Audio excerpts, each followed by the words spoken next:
എങ്ങനെയാണ് റിക്കവർ ആയെന്ന് എന്താ പറയുക, നമുക്ക് മൂവ് ഓൺ ആവണം എന്തായാലും. അതിന് വേണ്ടിയിട്ടാണല്ലോ നമ്മളിങ്ങനെ ഒരു തീരുമാനം എടുത്തത്. ലൈഫിൽ ജീവിക്കണം എന്ന് ഉള്ളത് കൊണ്ടാണല്ലോ. പിന്നെ എനിക്ക് വേണ്ടിയിട്ട് എൻ്റെ ഫാമിലി, അതുപോലെ തന്നെ എനിക്ക് വേണ്ടിയിട്ട് എൻ്റെ കുഞ്ഞുണ്ട്. സോ നമ്മൾ ജീവിതം മുന്നോട്ട് കൊണ്ടുപോകാൻ വേണ്ടിയിട്ടാണ് ഈ ഒരു ഡിസിഷൻ എടുത്തത്.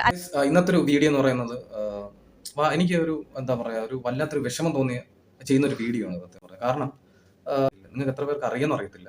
അതായത് മിറാക്കിൾ എന്താണ് ബ്യൂട്ടി എന്ന് പറയുന്ന ഒരു ബ്ലോഗുണ്ട്. അപ്പോൾ പുള്ളിക്കാരി മുന്നേ വിവാഹം ചെയ്ത് ഫാമിലി ബ്ലോഗ് ചെയ്തുകൊണ്ടിരുന്നൊരു ആളാണ്. ഞാൻ മുന്നേ കണ്ടതാണ്, എത്രയോ മാസങ്ങൾക്ക് മുന്നേ അവർ ഡിവോഴ്സ് ആയത്. അപ്പം അത്രയധികം നല്ല ബോണ്ടിങ്, നല്ല ഒരു എന്താ പറയുക, കാണാനൊക്കെ നല്ല രസമായിരുന്നു. കാരണം അവരുടെ ലൈഫും അല്ലെങ്കിൽ ട്രാവലിങ്ങും ഒക്കെ കാണാൻ നല്ല രസമായിരുന്നു. സുപ്രഭാതം ഞാൻ ഈ റീസെന്റ് ആയിട്ട് ഇന്ന് ഒരു വീഡിയോ കാണാനുണ്ട്, ആ ഒരു ഡിവോഴ്സ് ആയത്. അപ്പൊ അതിനെക്കുറിച്ചുള്ള എന്താണ് ഡിവോഴ്സ് കഴിഞ്ഞിട്ടുള്ള ലൈഫ് എങ്ങനെയാണ് കുറിച്ചിട്ടുള്ള ഒരു പ്രേക്ഷകരമായിട്ടുള്ള ക്വസ്റ്റ്യൻ ആൻസർ ചെയ്യുന്ന രീതിയിൽ കണ്ട ഞാൻ ഷോക്കായിപ്പോയി. ഈ കുറച്ച് മാസത്തിനിടയ്ക്ക് എന്തൊക്കെ കാര്യങ്ങളാണ് നടന്നതെന്ന് ഞാൻ ഞെട്ടിപ്പോയി സത്യം പറഞ്ഞു. അപ്പോൾ ഞാൻ ആലോചിച്ചിട്ടുണ്ടാകും, കാരണം അവർ പല സ്റ്റേജിലൂടെ ഡിപ്രഷൻ സ്റ്റേജിലൂടെ കടന്നു പോയിട്ടുണ്ടാകും, പലതരത്തിലുള്ള സിറ്റുവേഷനിലൂടെ ഫേസ് ചെയ്തിട്ടുണ്ടാകും. തീർച്ചയായിട്ടും അവർക്ക് നല്ലതിൽ വിഷമം ഉണ്ടായിരിക്കും അവരുടെ ലൈഫിൽ. കാരണം വിഷമിച്ചിട്ട് ഇനി എന്താ ചെയ്യാൻ പറ്റുക മുന്നോട്ട്. അപ്പോൾ ദി ലക്ഷ്മി എന്ന് പറഞ്ഞൊരു ചേച്ചി ചോദിച്ചിട്ടുണ്ട്, how did you recover from your divorce issue? Sorry for this uncomfortable question എന്ന് പറഞ്ഞിട്ട് ചോദിച്ചിട്ടുണ്ട്. എങ്ങനെയാണ് റിക്കവർ ആയെന്ന് എന്താ പറയുക, നമുക്ക് മൂവ് ഓൺ ആവണം എന്തായാലും. അതിന് വേണ്ടിയിട്ടാണല്ലോ നമ്മളിങ്ങനെ ഒരു തീരുമാനം എടുത്തത്. ലൈഫിൽ ജീവിക്കണം എന്ന് ഉള്ളത് കൊണ്ടാണല്ലോ. പിന്നെ എനിക്ക് വേണ്ടിയിട്ട് എൻ്റെ ഫാമിലി, അതുപോലെ തന്നെ എനിക്ക് വേണ്ടിയിട്ട് എൻ്റെ കുഞ്ഞുണ്ട്. സോ നമ്മൾ ജീവിതം മുന്നോട്ട് കൊണ്ടുപോകാൻ വേണ്ടിയിട്ടാണ് ഈ ഒരു ഡിസിഷൻ എടുത്തത്.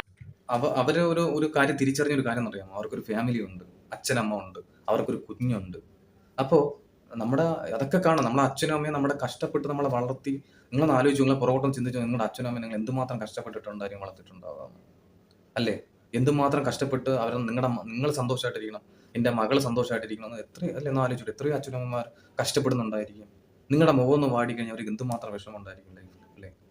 അപ്പം നിങ്ങൾക്ക് എന്തെങ്കിലും സംഭവിച്ചു പോയി കഴിഞ്ഞാൽ അവർ എന്തുമാത്രം സഹിക്കാൻ പറ്റും വീട്ടിൽ. അപ്പം നിങ്ങൾ മനസ്സിലാക്കുക, നിങ്ങളുടെ അച്ഛനും അമ്മയെ മാത്രമേ നിങ്ങൾക്ക് സപ്പോർട്ടായിട്ട് ഉണ്ടാവുള്ളൂ. പല ആൾക്കാരും പല പ്രശ്നങ്ങൾ അനുഭവിക്കുന്ന ഒരു സൊല്യൂഷനും കിട്ടാതെ പല ആൾക്കാരും വിഷമിച്ചിരിക്കുന്ന ഒരുപാട് വീട്ടിലുണ്ട്. അത് ഈ പറയുന്ന അല്ലെങ്കിൽ ഈ പെൺകൊച്ചിന്റെ വീഡിയോയിൽ കമന്റ് ആയിട്ട് വരുന്ന ഒരു ചോദിക്കുന്നുണ്ട്, എങ്ങനെയാണ് റിക്കവർ ആയത്, എങ്ങനെയാണ് അതെന്ന്, ഡിവോഴ്സിന്റെ എങ്ങനെയാണ് റിക്കവർ ആയതെന്നുള്ള തരത്തിലേക്ക് ഒരുപാട് പെൺകൊച്ചുങ്ങൾ ഈ പെൺകൊച്ചിന് മെസ്സേജ് ചോദിക്കുന്നുണ്ട്. അപ്പൊ നമുക്ക് സ്വാഭാവികമായിട്ട് നമ്മൾ ഈ പുറമേ കാണുന്ന ആയിരിക്കത്തില്ല. കാരണം പല ആൾക്കാരും പല ബുദ്ധിമുട്ടും അനുഭവിക്കുന്ന പല വീടുകൾ. കൂടുതൽ എനിക്ക് കുറേ മെസ്സേജുകൾ വന്നു, ചേച്ചി ഞാനിങ്ങനെ സ്ട്രഗിൾ ചെയ്യുന്നുണ്ട്, എനിക്ക് ഇങ്ങനെയൊക്കെ കുറേ ബുദ്ധിമുട്ടുകളുണ്ട്, എനിക്ക് എങ്ങനെ മൂവ് ഓൺ ആവണമെന്ന് അറിയാൻ പാടില്ല എന്നൊക്കെ പറഞ്ഞ് ഒത്തിരി പേര് നമുക്ക് ചുറ്റും ഇതുപോലെ സ്ട്രഗിൾ ചെയ്യുന്നുണ്ടെന്ന് എനിക്ക് മനസ്സിലാക്കാൻ പറ്റി. മേ ബി ഞാനിങ്ങനെ ഒരു സോഷ്യൽ മീഡിയ ഇൻഫ്ലുവൻസർ ആയതുകൊണ്ടായിരിക്കാം ഇത്രയും പേരിലോട്ട് എൻ്റെ ഒരു കാര്യം എത്തിയത്. പേഴ്സണലി നമുക്ക് ചുറ്റും ഒരുപാട് പേര് സ്ട്രഗിൾ ചെയ്യുന്നുണ്ട്. സോ നിങ്ങൾക്ക് എന്താണോ ബെറ്റർ ഓപ്ഷൻ എന്ന് തോന്നുന്നതെന്ന് നിങ്ങൾ തിരഞ്ഞെടുക്കുക. അത് നിങ്ങളുടെ ലൈഫാണ്. നിങ്ങൾക്ക് എന്താ പറയുക, മൂവ് ഓൺ ചെയ്യാൻ പറ്റുമോ ഇല്ലയോ, നമ്മൾ ഒരിക്കലും ആത്മഹത്യയെക്കുറിച്ച് ചിന്തിക്കാതെ ജീവിതം മുന്നോട്ട് കൊണ്ടുപോകാൻ വേണ്ടിയിട്ട് മാത്രം ചിന്തിച്ചുകൊണ്ടിരിക്കുക. അത് ഇപ്പോൾ എങ്ങനെയാണെന്നുണ്ടെങ്കിലും ഹാപ്പി ആണെന്നുണ്ടെങ്കിലും നമുക്ക് എപ്പോഴും സന്തോഷമായിട്ടിരിക്കാൻ വേണ്ടിയിട്ടായിരിക്കും എല്ലാവർക്കും ആഗ്രഹം. സോ നമുക്ക് എവിടെയാണോ സന്തോഷം തരുന്നത് അതുപോലെ നിങ്ങൾ ജീവിക്കാൻ നോക്കുക. ഒരു സൂയിസൈഡ് എന്ന ഒരു ഓപ്ഷൻ തിരഞ്ഞെടുക്കാതെ ബെറ്റർ ആയിട്ടുള്ള എന്ത് ഓപ്ഷനാണോ നമ്മുടെ ഫാമിലിയോട് പറയുക. എന്തെങ്കിലും ഒരു ബുദ്ധിമുട്ടുണ്ടെങ്കിൽ അത് നേരത്തെ തന്നെ നമ്മുടെ ഫാമിലിയോട് പറയുക, അവർ അക്സെപ്റ്റ് ചെയ്യുക, അല്ലെങ്കിൽ അവരെ പറഞ്ഞ് മനസ്സിലാക്കുക. ഓക്കെ, പല ആൾക്കാരും വീഡിയോ കണ്ടല്ലോ, പല ആൾക്കാരും ചില സാഹചര്യങ്ങൾ വരുമ്പോൾ സൂയിസൈഡാണ് ഏറ്റവും, ഞാൻ ജീവിച്ചിരിക്കുന്നത് കൊണ്ടാണല്ലോ ഇത്രയും വലിയ പ്രശ്നങ്ങൾ നടക്കുന്നത്, ഞാൻ മരിച്ചുപോയി കഴിഞ്ഞ എല്ലാ പ്രശ്നങ്ങളും സോൾവ് ആവുമെന്ന് ചിന്തിച്ചിട്ട് ഒരുപാട് ആൾക്കാർ ആത്മഹത്യ ചെയ്യുന്നുണ്ട് അല്ലെ? നമ്മളുടെ സോഷ്യൽ മീഡിയയിലൂടെ ആയിക്കോട്ടെ, റീസെന്റ് ആയിട്ട് അല്ലെങ്കിൽ അങ്ങനെ ആത്മഹത്യ ചെയ്ത ഒരു ന്യൂസ് നമ്മൾ കണ്ടിട്ടുണ്ട് ഈയിടയ്ക്ക്. ഓക്കെ, അപ്പൊ അതുപോലത്തെ പല കാര്യങ്ങളും നിങ്ങൾ മനസ്സിലാക്കുക. നിങ്ങൾ അച്ഛനും അമ്മയും നിങ്ങൾ എന്തുമാത്രം സ്നേഹിക്കുന്നുണ്ടെന്ന് അല്ലേ? നിങ്ങൾ ഫസ്റ്റ് മനസ്സിലാക്കുക.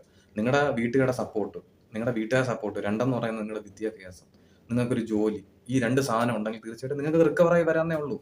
മനസ്സിലായില്ലേ? പല ആൾക്കാരും, ഒട്ടുമിക്ക ആൾക്കാരും ചിന്തിക്കുന്ന ഒരു കാര്യമാണ് നമ്മുടെ പാസ്റ്റിനെ കുറിച്ച് ചിന്തിച്ചുകൊണ്ടിരിക്കുക.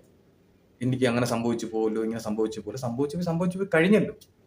ഇനിയും നമ്മുടെ ജീവിതം മുന്നോട്ട് കിടപ്പുണ്ട്. ഫ്യൂച്ചറിൽ നമ്മുടെ ലൈഫിൽ നമ്മൾ എന്ത് ചെയ്യണം അത് നമ്മൾ പല ആൾക്കാരോടും ചോദിക്കുക. നമ്മൾ ഡിപ്രഷൻ സ്റ്റേജിലൂടെ കടന്നു പോകുമ്പോൾ പല സ്റ്റേജിൽ നമുക്ക് അതിന് ഉത്തരം കിട്ടിയെന്ന് വരത്തില്ല. അപ്പോൾ നമുക്ക് നല്ല സുഹൃത്തുക്കളുണ്ടാവാം, നമുക്ക് നമ്മുടെ വീട്ടുകാരുണ്ടായിരിക്കും, അവരോട് തുറന്ന് സംസാരിക്കുക. എന്താണ് സൊല്യൂഷൻ നിങ്ങൾ ഇരുന്ന് ആലോചിക്കുക. അല്ലാതെ ഒരിക്കലും ഒരു ആത്മഹത്യ വക്കിലേക്ക് നിങ്ങൾ തീർച്ചയായിട്ടും അത് പോകരുത് എന്ന് മാത്രമേ എനിക്കിത് പറയാനുള്ളൂ. കാരണം ഈ പെങ്കൊച്ചിന്റെ വീഡിയോയുടെ താഴെ ഒരുപാട് ആൾക്കാർ ഇതിനെക്കുറിച്ചുള്ള കാര്യങ്ങളെക്കുറിച്ച് പറയുന്നുണ്ട്. ഞാനും ആ സ്റ്റേജിലാണ്, അങ്ങനെ തരത്തിലേക്ക് ഒക്കെ പറയുന്നുണ്ട്. ഇത് കാണുന്ന പല ആൾക്കാർ നിങ്ങൾ ആലോചിക്കുക, നിങ്ങളുടെ അച്ഛനും അമ്മയും എന്തുമാത്രം കഷ്ടപ്പെട്ടിട്ടാണ് നിങ്ങളെ വളർത്തിയെന്ന്, ഇത്രയും മേലാക്കി. നിങ്ങൾ സന്തോഷമായിരിക്കണം എന്നല്ല അവർ ആഗ്രഹിക്കുള്ളൂ. അപ്പോൾ നിങ്ങൾ മനസ്സിലാക്കുക, നിങ്ങൾക്കൊരു കുഞ്ഞുണ്ടെങ്കിലോ കുട്ടികളുണ്ടെങ്കിലോ അച്ഛനമ്മ നിങ്ങളുടെ ഫ്യൂച്ചർ ഒക്കെ നോക്കുക. നിങ്ങൾ ഇത്രയും കഷ്ടപ്പെട്ട് വളർത്തിയത് വെറുതെ ഇങ്ങനെ നശിച്ചു പോകാൻ വേണ്ടിയല്ലല്ലോ അവർ ഇത്രയും കഷ്ടപ്പെട്ട് വളർത്തിയത്. അപ്പോൾ തീർച്ചയായിട്ടും എന്താണ്, മുന്നോട്ട് വരിക, ബോൾഡായിട്ട് മുന്നോട്ട് വരാൻ നോക്കുക. തീർച്ചയായിട്ടും ഈ പെങ്കൊച്ച് ഇത്രയും ബോൾഡായിട്ട് ഞാൻ മുന്നേ കണ്ടിട്ടില്ല. മുന്നേ വളരെ പല കാര്യത്തിലും വിഷമിച്ചും കരഞ്ഞും ഒക്കെ നിൽക്കുന്ന ഒരു തരത്തിലേക്കാണ് മുന്നേ ബ്ലോഗൊക്കെ ചെയ്യുമ്പോൾ ഞാൻ കണ്ടിട്ടുള്ളത്. ഏറ്റവും കൂടുതലുള്ള അത്യാവശ്യം എഡ്യൂക്കേഷൻ, ഫിനാൻഷ്യൽ സ്റ്റെബിലിറ്റി, അതുപോലെ തന്നെ ഒരു മെൻ്റൽ സപ്പോർട്ട്. ഇത്രയുണ്ടെങ്കിലാണ് നമുക്കൊരു നല്ലൊരു ഡിസിഷൻ എടുക്കാൻ വേണ്ടിയിട്ട് പറ്റത്തുള്ളൂ. ഇതിനകത്ത് ഏറ്റവും ഇമ്പോർട്ടൻസ് കൊടുക്കുന്നത് ഫിനാൻഷ്യൽ സ്റ്റെബിലിറ്റി ആണ്. കാരണം എനിക്ക് ലൈഫിൽ മുന്നോട്ട് പോകണമെന്നുണ്ടെങ്കിൽ എനിക്ക് ആരുടെയും ഇതില്ലാതെ എന്നെ ആരും നോക്കാനില്ല. അപ്പോൾ എനിക്ക് എൻ്റെ കുഞ്ഞുണ്ട്, അപ്പോൾ അവനെ നോക്കണം, അവൻ്റെ കാര്യങ്ങൾ നോക്കണം. അപ്പോൾ അവനെയൊക്കെ എനിക്ക് നോക്കാൻ പറ്റുമെന്ന് ഉറപ്പുള്ളത് കൊണ്ടായിരിക്കാം ഞാൻ ഇങ്ങനെ ഒരു തീരുമാനം എടുത്തത്. എല്ലാ ആൾക്കാരും പറയും പൈസയെക്കാളും വലുത് നമുക്ക് സ്നേഹമാണ് എന്നൊക്കെ പറയും. പൈസ ഉണ്ടെങ്കിൽ മാത്രമേ ഈ പറയുന്ന നമുക്ക് എന്താണ് കോൺഫിഡൻറ്റ് ഉണ്ടാവുള്ളൂ. നമുക്ക് മുന്നോട്ട് ജീവിക്കാനുള്ള പല കാര്യങ്ങളും നമുക്ക് കോൺഫിഡൻറ്റ് മാത്രമേ മുന്നോട്ട് ജീവിക്കാൻ പറ്റത്തുള്ളൂ, ഇല്ലേ?